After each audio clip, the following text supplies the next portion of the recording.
Mr. Jones, please. Whom may I say is calling? Kate Archer. One moment. Archer, you're alive? I suppose I am. There was a report that you'd been killed in an explosion. Oh, that. No, I survived. Did you get the list? I expect a telegram within the hour. This is excellent news. Are you all right? I'm fine. Maybe a wee bit tired. Nothing a nap and a sip of scotch won't clear up. Well, let me know the moment you arrive. Okay, see you soon. She's got the list. Unbelievable. Miss Kavanaugh, please alert cryptography that Agent Archer will be sending an encoded message within the hour. This is top priority. Don't congratulate yourself yet, Ms. Archer.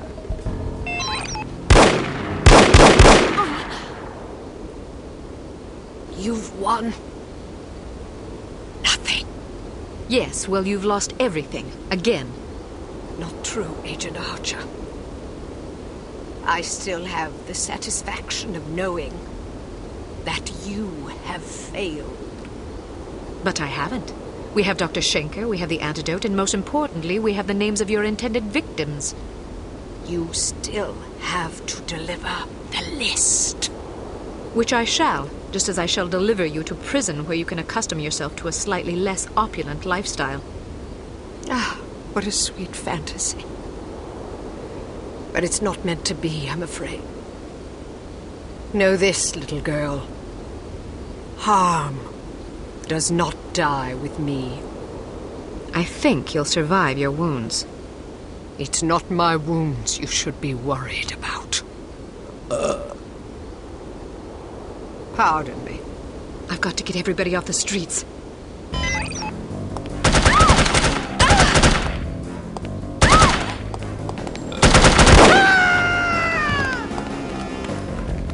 Inside, hurry! Get off the streets!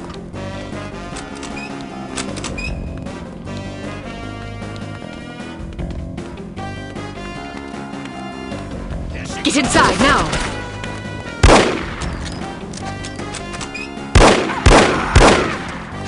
Get inside!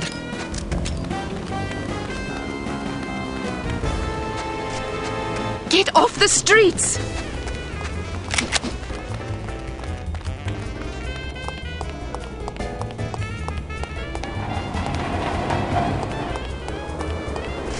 Hurry! Get inside! Get inside! Get off the streets!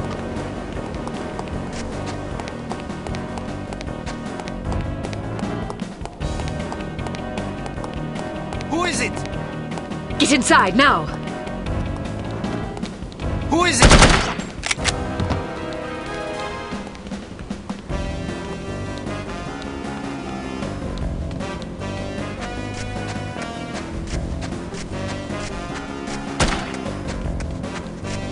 Get inside!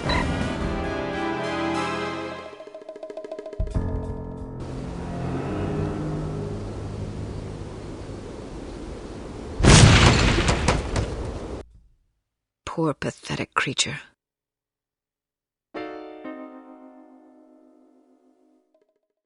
Ah, Miss Archer. I trust you're recuperating suitably? Quite so, Mr. Jones. Thank you for the champagne. It's a tradition I began back in the war, to reward my boys for a mission well done. It pays to have friends in the supply department. So, does that mean I'm one of the boys? I suppose it does. Figuratively speaking, of course. Of course. Miss Archer, I realize I have been somewhat abrasive during this ordeal. You've been a belligerent oaf. I hope you can understand that I take our collective purpose very seriously. Although I was highly skeptical of a woman's ability to handle this mission, I am overjoyed to have been proved wrong. You have gone above and beyond the call of duty in this matter, for which we are all indebted to you. I wish we could offer you a proper vacation, but until Unity is full strength again, I'm afraid we can't afford to let you rest. Thank you, sir, but I've waited a long time for a chance like this. I wouldn't dream of going on vacation now. That's the spirit. Well, I'm going to go home and see if my wife remembers me. See you both tomorrow. I'd best be going too. I haven't bathed in 3 days. I imagine I'm a bit ripe. Is this how it ends, then? How what ends? Saving the world. That's what we did, right? Yes, that is what we did. Is it always like this? Weary farewells and shuffling off home for a hot bath and a good night's sleep? A good night's sleep if you're lucky. Yes, Agent Archer, it is always like this. Saving the world is our job, you see. If we do it properly, nobody even knows the world is in jeopardy to begin with. Not a lot of fanfare, I suppose. Just the satisfaction of a job well done. An important job. I like to think so. Good night, Agent Archer. Good night, Mr. Smith. Good night.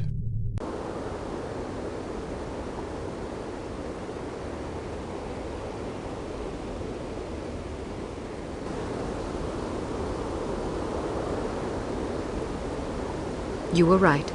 Last night I slept peacefully for the first time since my father died. How touching. Tom? You owe me more than you can imagine, Ms. Archer. I thought you... You have no idea what I put myself through, and I'm not gonna get a dime for it thanks to you. You're the traitor. Hey, I'm not proud of what I did, but I was gonna get a handsome paycheck as compensation. A very handsome paycheck. Unfortunately, you had to go and blow up my benefactor. Money? You betrayed the entire free world for money? Ah, spare me the self-righteousness. Everybody has a price. Even you.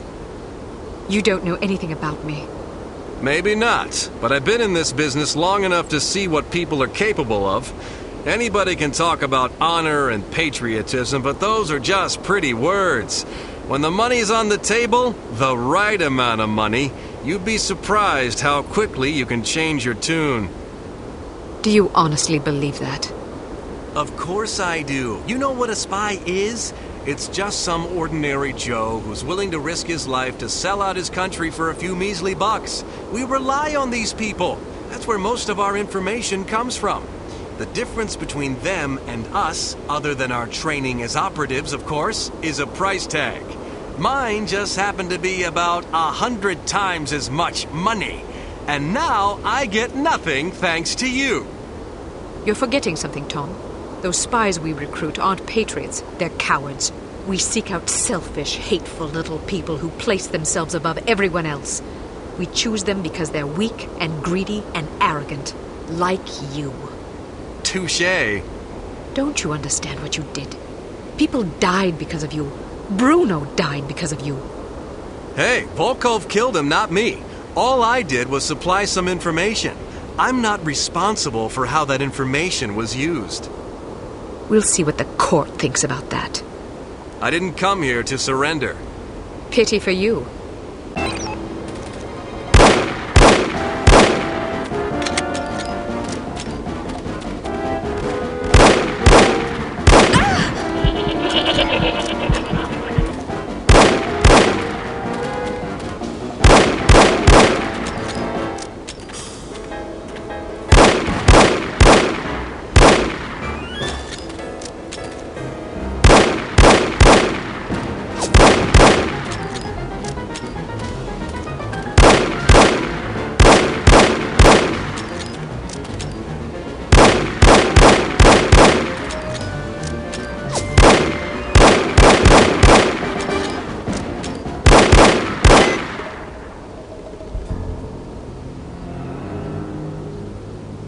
Drop your gun. Or what? Are you gonna shoot me in cold blood? If I have to. That's mighty tough talk for a little girl.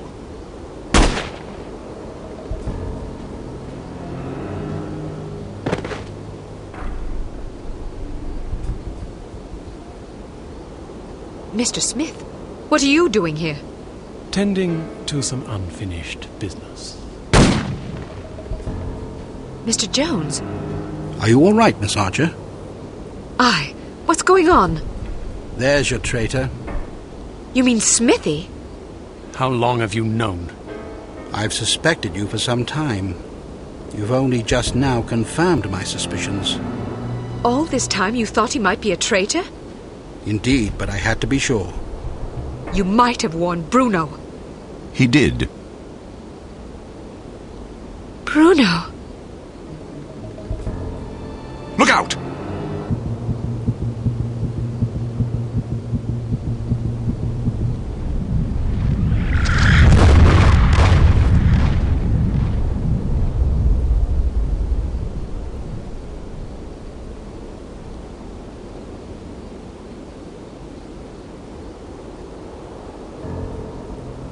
Everyone okay? Good shooting, Archer. But what about Tom? Tom Goodman died in Amsterdam. What? But I thought... The man you knew as Tom Goodman was an imposter. His real name was Melvin Blitzney. He's a former vacuum cleaner salesman from Akron, Ohio. I don't understand. It's quite simple. 7 years ago, Mr. Jones took Smithy off the active list due to his increasingly inadequate performance in the field. Mandatory retirement came as a great blow. Smithy, like many operatives, thought of himself as a man of action. He viewed his reassignment into the role of an administrator as an insult to his virility. He kept his dissatisfaction to himself, secretly plotting to discredit Jones and, in the process, line his own pockets. To this end, he recruited Melvin Blitzney, who underwent plastic surgery, extensive training, and months of voice lessons in order to become Tom Goodman, for whom Smithy, meanwhile, laid a deadly trap in Amsterdam. How did Smithy hook up with a vacuum cleaner salesman from Ohio? Apparently, they met in a bar in Florida on one of Smithy's last assignments. Anyhow, with Goodman out of the way and no one any the wiser, Smithy launched the next phase of his scheme, which was to nurture a relationship with an up-and-coming terrorist organization. He chose harm. His plan was to create an international incident of staggering proportions and simultaneously cripple Unity so that we would have no choice but to capitulate. Such an unmitigated failure would force Mr. Jones to step down, giving Smithy control of Unity and also a handsome payoff in a secret bank account in Zurich. But what about Morocco? It was a trap meant to snare us both. Mr. Jones and I agreed that it would serve as a perfect opportunity for me to disappear for a while. You might have warned me, you know. We couldn't risk tipping our hand. You mean you didn't think I could keep a secret? Keeping a secret wasn't enough. Smithy had to believe I was dead, which meant that you had to believe it as well. I'm truly sorry, Kate. Oh, you will be. But there are still some things I don't understand. Smithy was extremely forthcoming with information for someone who wanted us to fail. Every mission he sent you on was a trap. Eventually it occurred to him that you were far more competent than he had anticipated, but it was already too late by then. You'd outwitted him. Besides, if he'd attempted to conceal information, he would have drawn suspicion to himself, which he couldn't afford. But why did Tom, or Melvin, whatever his name is, blow up the cargo freighter? To get rid of you, of course. But Inga Wagner and Magnus Armstrong were aboard the ship. They were expendable. If you knew all this, why didn't you just arrest Smithy and be done with it? Because we didn't know all this until very recently. Your investigations revealed much of the information we needed. But the final piece of the puzzle fell into place yesterday afternoon, when I found this in Smithy's flat. The puppet? Indeed. Unbelievable. I'm sorry I had to deceive you, Kate. Sorry's not good enough. Do you have any idea how devastated I was? I should leave you two alone. I'm sure you've plenty of catching up to do. You certainly looked sad. What do you mean? Well, I was watching when you came to pay your respects. You were spying on me? Not intentionally. I ought to kill you myself. Who's buried here anyway? No one. It's an empty casket. An empty casket? Calm down. Don't run away from me. Come back and take what's coming to you. Kate, please. You're overreacting. I'll show you overreacting, you bastard.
I'm afraid I have bad news. I'm already aware of the situation, Dimitri. No matter. We'll just have to do better next time, won't we?